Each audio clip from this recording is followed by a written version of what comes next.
की आशीषें कि परमेश्वर आपको सिर बनाएगा, पूंछ नहीं। और चिंता मत करो, परमेश्वर की आशीषों के साथ अंत में आप सिर ही बनेंगे। आमीन। आप सिर बनेंगे, पूंछ नहीं बनेंगे। पर कुछ परीक्षाएं जिनसे हम गुजरते हैं वो उन्हें हमारे हृदय में बताती हैं, और प्रभु जानते हैं कि उसमें क्या है।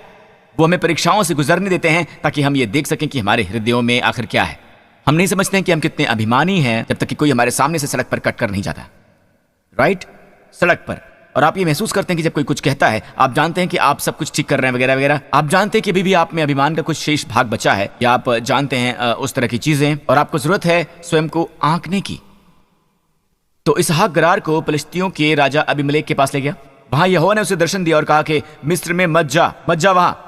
मैं दोहराता हूं, मिस्र में मत जा, जो देश मैं तुझे बताऊं उसी में रह। तो तब भी जब हालात बिगड़ रहे हों, आमीन, चर्च में आते रहिए, परमेश्वर के वचन में समय बिताते रहिए, डेली डिवोशनल पढ़िए, आमीन, प्रार्थना कीजिए। तब भी जब हालात बिगड़ रहे हैं, भरोसा रखिए। जब अकाल पड़ा हो, अच्छाई आ रही है, आमीन, आपके भविष्य में अच्छा आ रहा है।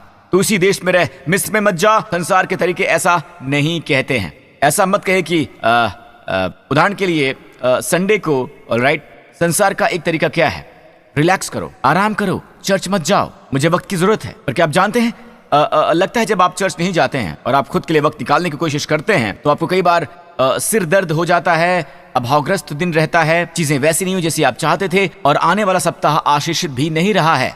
आने वाले सप्ताह में अच्छी बातें नहीं रहती हैं। पर जब आप प्रभु के साथ समय बिताते हैं, उन्हें समय देते हैं, तो वो जानते हैं और आपको इनाम देते हैं क्वालिटी टाइम का। और वो कहते हैं कि तू इसी देश में रह, तू इसी देश में रह, मैं तेरे संग ही रहूंगा और तुझे आशीष दूंगा, और ये सब देश मैं तुझको और तेरे वंश को दूंगा। अगला वचन, प्रभु कहते हैं मैं तेरे वंश को आकाश के तारागण के समान करूंगा। नीचे आइए, देखिए इसहाक ने क्या किया, उसने उनकी आज्ञा मानी और इसहाक ने उस देश में जोता बोया। अब आप अकाल के वर्ष में कभी भी बोते नहीं हैं।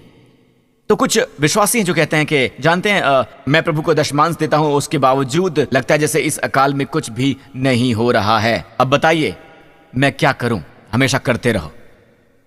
आप अब्राहम के परिवार से हैं और अब्राहम का परिवार अकाल के वर्ष में भी बोता है, ठीक है। इसहाक ने उस देश में जोता बोया और उसी वर्ष में 100 गुना फल भी पाया।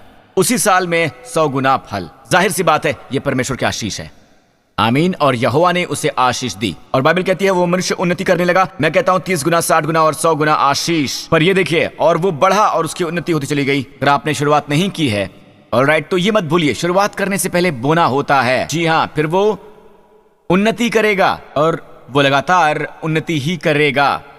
यह है 60 गुना,